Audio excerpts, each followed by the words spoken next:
राधे राधे दोस्तों, सावन मास के इस पवित्र समय में भगवान शिव के दिव्य ज्योतिर्लिंग की कथा में आप सबका स्वागत है। हम सभी जानते हैं कि भगवान शिव के प्रमुख 12 ज्योतिर्लिंग है। वे सभी अपने आप में विशेष और कृपा सिंधु है। कल के अध्याय में हमने सोमनाथ ज्योतिर्लिंग स्थापना कैसे हुई थी जाना, इसके बारे में जाना। तो चलिए आज दूसरे दिन हम सुनेंगे अगले ज्योतिर्लिंग की, एक ऐसा ज्योतिर्लिंग जो अपने आप में अद्वितीय है। इसकी अनेक विशेषताएं हैं और सबसे बड़ी विशेषता ये है कि इस ज्योतिर्लिंग के साथ एक शक्तिपीठ भी विराजमान है और ये ज्योतिर्लिंग है मल्लिकार्जुन ज्योतिर्लिंग।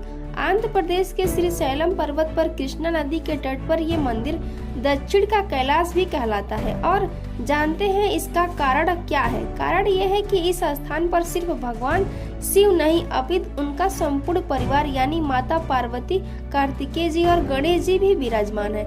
महाभारत में वर्णन आता है कि जब पांडवों को वनवास हुआ तब गांडीवधारी अर्जुन ने इसी स्थान पर आकर तपस्या की और भगवान शिव को प्रसन्न करके उनसे पाशुपात्र प्राप्त किया था। एक अन्य कथा के अनुसार जब देवी सती ने योग अग्नि से स्वयं को भस्म कर लिया तो बाद में उनकी देह को खंड खंड कर दिया गया, जिससे परिणाम स्वरूप उनके शरीर के 52 टुकड़े हो गए और ये टुकड़े भारतवर्ष के अनेक स्थानों पर गिरे। इस दिव्य मंदिर में देवी सती के होठ का ऊपरी भाग गिरा था, इसीलिए इसे शक्तिपीठ के तौर पर भी पूजा जाता है। लेकिन आखिर इस मल्लिकार्जुन ज्योतिर्लिंग का प्रादुर्भाव कैसे हुआ, इसके पीछे एक बड़ी ही रोचक कथा है। एक समय की बात है, नारद मुनि भ्रमण करते करते आ पहुँचे कैलाश पर्वत। वैसे तो वो अक्सर भगवान शिव और उनके परिवार से मिलने के लिए आया करते थे, क्योंकि ये आदर्श परिवार था जिसमें परम वैष्णव भगवान शिव जी थे। उनकी संपूर्ण शरणागत पतिव्रता देवी पार्वती थी और उनके 2 दिव्य बालक गणेश और कार्तिकेय जी थे। इसीलिए नारद मुनि कभी कभी वैसे भी इस वैष्णव परिवार से मिलने के लिए आ जाया करते थे। लेकिन आज वो किसी उद्देश्य से आए थे और वो विशेष उद्देश्य एक उपहार था। जैसे ही नारद मुनि ने कैलाश पर्वत पर प्रवेश किया उसी समय सभी ने उनका स्वागत किया। भगवान शिव और माता पार्वती के उनके दोनों पुत्र गणेश और कार्तिकेय भी अत्यंत प्रसन्न मुद्रा में नारद मुनि के सामने बैठ गए। उनके मुख पर एक आशा और जिज्ञासा थी। आखिरकार आज नारद मुनि अपने विनोदपूर्ण शैली में ब्रह्मांड का कौन सा समाचार सुनाएंगे। गणेश और कार्तिकेय के इस भाव को तुरंत नारद मुनि समझ गए और प्रसन्न मुद्रा में कहा, आप सभी को मिलकर मुझे अत्यंत प्रसन्नता हो रही है। वास्तव में आज मैं एक अत्यंत विशेष उपहार लेकर आया हूँ और वो उपहार मैं गणेश और कार्तिकेय को देना चाहता हूँ। अपना अपना नाम सुनकर गणेश और कार्तिकेय के कान खड़े हो गए और अधिक उत्साही होकर नारद मुनि के पास जाकर खड़े हो गए। नारद मुनि ने अपने झोले में से एक सुंदर आम्र फल निकाला और उस फल को दिखाते हुए वे कहने लगे कि यह कोई साधारण फल नहीं है। इसकी विशेषता यह है कि जो भी इस फल को खाएगा उसे संपूर्ण ब्रह्मांड का ज्ञान और विद्वता और बुद्धि प्राप्त हो जाएगी। इस जगत का ऐसा कोई भी ज्ञान नहीं है जो इसमें समाहित न हो। इस फल को खाने वाला तर्क और सिद्धांत में निपुण बन जाएगा। अब नारद मुनि के मुख से इस आम्र फल इस विशेषता को सुनकर गणेश जी के मन में इस आम्र फल को खाने की तुरंत इच्छा हुई। वैसे भी भोजन के प्रति उनकी रुचि सर्वविदित है और वे तुरंत पास में आ गए और कार्तिकेय भी आकर खड़े हो गए। अब नारद मुनि ने अंतिम पहेली को सामने रखते हुए कहा, लेकिन समस्या ये है कि मेरे पास सिर्फ एक ही आम्र फल है, इसीलिए मैं ये फल या तो गणेश को या दे सकता हूँ या फिर कार्तिकेय को, दोनों में से किसी एक को ही दे सकता हूँ। इस फल को विभाजित करके भी नहीं खाया जा सकता। अब नारद मुनि के ये बात सुनकर भगवान शिव और माता पार्वती चिंता में पड़ गए।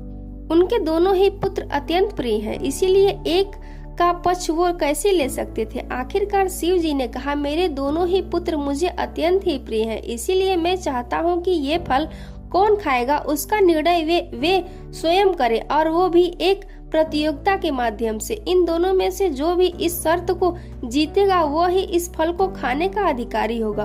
और प्रतियोगिता इस बात की होगी कि गणेश और कार्तिकेय दोनों में जो भी संपूर्ण ब्रह्मांड का 3 बार परिक्रमा करके वापस आ जाएगा वही विजेता कहलाएगा। यह सुनकर तो कार्तिकेय बड़े खुश हो गए। आखिर उनके पास उनके वाहन मयूर जो थे, इसीलिए वे तुरंत अपने वाहन पर बैठे और उड़ चले। ब्रह्मांड की परिक्रमा करने के लिए अब पीछे रह गए बेचारे गणेश जी।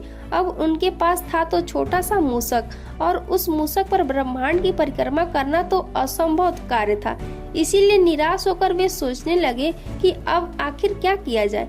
अचानक उनके मन में एक विचार आया कि पिताजी ने ब्रह्मांड की परिक्रमा करने के लिए कहा, लेकिन कौन से ब्रह्मांड की ये तो नहीं बताया है।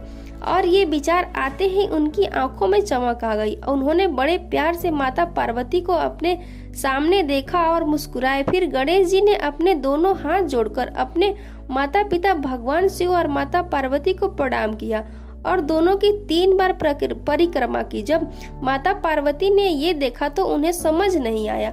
उन्होंने गणेश जी से पूछा, हे पुत्र, ये तुम क्या कर रहे हो? क्या तुम्हें शर्त को जीतने का प्रयास भी नहीं करना चाहते हो? बिना प्रयास किए तुम कैसे हार मान सकते हो? तो इसके उत्तर में गणेश जी ने बड़े ही विनम्रता से कहा, मेरी प्रिय माता, पिताजी ने ब्रह्मांड की परिक्रमा करने की शर्त रखी थी और मेरे लिए तो मेरे माता पिता ही संपूर्ण ब्रह्मांड है और संसार है। आपके सिवा मुझे कोई प्रिय नहीं है, इसीलिए मैंने आप दोनों के 3 बार परिक्रमा पूर्ण कर ली है।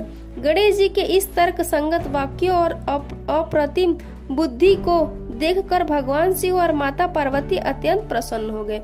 गणेश जी बात हर प्रकार से उचित थी, उन्होंने इसमें कोई भी दोष नहीं दिखाई दिया। इसीलिए उन्होंने प्रेम पूर्वक गणेश जी को विजयी घोषित कर दिया और वो आम्रफल भी उन्हें प्रदान किया। अब यहाँ पर इस कथा के मुख्य अंश की शुरुआत होती है। जैसे ही कार्तिकेय जी अपनी 3 परिक्रमा पूरी करके वापस आए तो उन्होंने गणेश जी को कैलाश पर्वत पर वो आम्रफल खाते देखा। ये देखकर उन्हें अत्यंत आश्चर्य हुआ। आखिर माता पार्वती ने गणेश जी की बुद्धिमत्ता की प्रशंसा करते हुए सारा वृत्तांत कार्तिकेय को कह सुनाया। यह सुनकर उन्हें अत्यंत क्रोध आ गया। उनकी क्रोध का कारण ये था कि उनके माता पिता ने गणेश जी को विजयी घोषित करने से पहले उनके वापस आने की प्रतीक्षा भी नहीं की, और ये सोचकर वे अत्यंत दुखी हो गए। अपने क्रोध में आकर उन्होंने निर्णय लिया कि वे अब अपने घर का परित्याग कर देंगे और सबसे श्रेष्ठ ज्ञान को अर्जित करने के लिए तपस्या करेंगे। उनके इस अतार्किक निर्णय को सुनकर माता पार्वती और भगवान शिव को आश्चर्य हुआ। उन दोनों ने कार्तिकेय को समझाने का बहुत प्रयास किया, लेकिन कोई लाभ नहीं हुआ। कार्तिकेय अपनी बात पर अड़े रहे और निकल गए क्रोच पर्वत पर तपस्या करने के लिए। अपने पुत्र के वियोग को सहन न कर पाने के कारण भगवान शिव और माता पार्वती उन्हें मनाने के लिए क्रोच पर्वत पर पहुंच गए। उन्होंने कार्तिकेय को अनेक वात्सल्यपूर्ण शब्द कहे और कैलाश पर वापस लौटने के लिए विनती की, लेकिन कार्तिकेय नहीं माने। उल्टा अपने माता पिता को उस पर्वत पर देखकर वे दूसरे पर्वत पर 3 योजन दूर चले गए और अंत में इस बात पर इस सहमति बनी कि प्रत्येक मास की अमावस पर भगवान कार्तिकेय से मिलने जाया करेंगे और प्रत्येक मास की पूर्णिमा पर देवी पार्वती उनसे मिलने जाएंगी। इस प्रकार भगवान शिव ज्योतिर्लिंग के रूप में उसी स्थान पर स्थापित हो गए। अर्जुन शब्द भगवान शिव का भी एक नाम है और मल्लिका यानी पार्वती देवी, इसीलिए इस ज्योतिर्लिंग को मल्लिका अर्जुन ज्योतिर्लिंग के नाम से जाना जाता है।